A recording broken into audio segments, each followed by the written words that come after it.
ఇదేనండి మన channel subscribe చేసుకోండి. ఇది సాయిరామ్ ఫోటో అనమాట, మన స్టేటస్ బ్యాక్గ్రౌండ్ స్టేటస్ అనమాట. అయితే ఒక వీడియో అనేది చూద్దాం. ఫస్ట్ సాయిబాబా అనేది ఒక వీడియో చూద్దాము. కొంతమంది అన్నం అనేది పారబోస్తున్నారు, అలా వేస్ట్ చేసేదాన్ని ఒక వీడియో క్లిక్ చేస్తాను, చూద్దాం. ఇది మా టీవీ అండి, చూడండి ప్లే అవుతుంది. గుడికి వెళ్ళాను అనమాట. గుడికి వెళ్ళి అన్నం తిని చేతులు కడుక్కుంటున్నాను. ఆ లోపల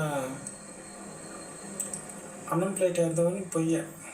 అప్పుడు కొంతమంది అన్నం తిని మిగిలిచ్చి అలా కింద పడేస్తున్నారనమాట. ఇంత అన్నం పడేస్తున్నారనమాట. అలా వేస్ట్ చేస్తే ఏమొస్తుంది, ఇంకొకరు పెడితే కడుపు నిండద్దు కదా అని నా ఉద్దేశము. అలా సాయిబాబా గుడిలో రైస్ వేస్ట్ చేయకండి దయచేసి, ఎప్పుడు కూడాను. ఓం సాయిరామ్. చూశారు కదా ఈ వీడియోలో. అయితే ఇప్పుడు మనం ఆ గుడికి వెళ్ళినప్పుడు కొంతమంది కాలు చేతులు కడుక్కొని దేవుడికి దండం పెట్టుకొని దర్శనం చేసుకొని, బాబా మా పనులు బాగుండాలి, అన్నీ బాగుండాలి అనేసి కోరుకొని,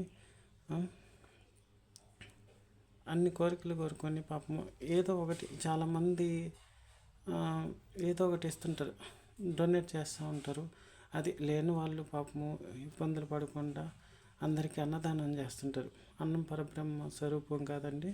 అలా అన్నము తినే అన్నం మనం ఎంత కావాలో అంత పెట్టుకొని తినాలి. అలా పారబోస్తే పాపం ఇంకొకరు వస్తారు ఆకలితో, అలాంటి వాళ్ళకి పెట్టాలి కదా. అలా కింద పారబోస్తే ఏమొస్తుంది, వృధా చేస్తే ఏమొస్తుందండి చెప్పండి. సాయిబాబా గుడికి వెళ్ళి ఆయన అన్నం పారబోస్తే ఎవరు కోపం వస్తుంది? దాని కోపం రాదండి. ప్రతి బిడ్డకి, ఆకలితో ఉన్న బిడ్డకి ప్రతి ఒక్కరికి అన్నం పెడుతున్నాడు. అలాంటి బిడ్డలకి అన్నం పెడుతుంటే మీకు అన్నం పెట్టి ఎక్కువయ్యి కొంతమంది పడేస్తున్నారు. కొంతమంది చెత్తకుప్పల్లో పడేస్తే ఏమొస్తుందండి? ఇంకొకరు వస్తారు ఆకలి, అలాంటి వాళ్ళకి తింటారు కదా. ఎందుకు? మనం ఎంత కావాలో అంత తినండి, ఓకేనా. గుడికి వచ్చేటప్పుడు కొంతమంది తిరంగాలు, గుట్కాలు అలా నవలి జోబుల్లోనే పెట్టుకొస్తున్నారు. అలాంటివన్నీ బయట పెట్టుకొని రాండి. కొంతమంది అలా డైరెక్ట్గా తెచ్చేస్తున్నారు. అలాగే సాయిబాబా గుడికి వచ్చినప్పుడు కొంతమంది ఎక్కువగా బాగా మాట్లాడుకుంటున్నారు. ఎక్కువగా అలాగే మాట్లాడుకోవద్దండి ఎప్పుడు కూడాను. ఆయన దగ్గర పోయి మనం కోరికలు కోరుకుంటున్నాం. మన ఇంటి విషయాలు ఏంది ఎప్పుడైనా మాట్లాడుకోవచ్చు, ఎప్పుడైనా సందర్భాల్లో మాట్లాడుకోవచ్చు.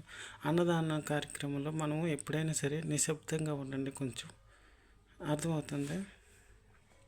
మీకోసం ఒక సాంగ్ డెడికేట్ చేస్తారండి.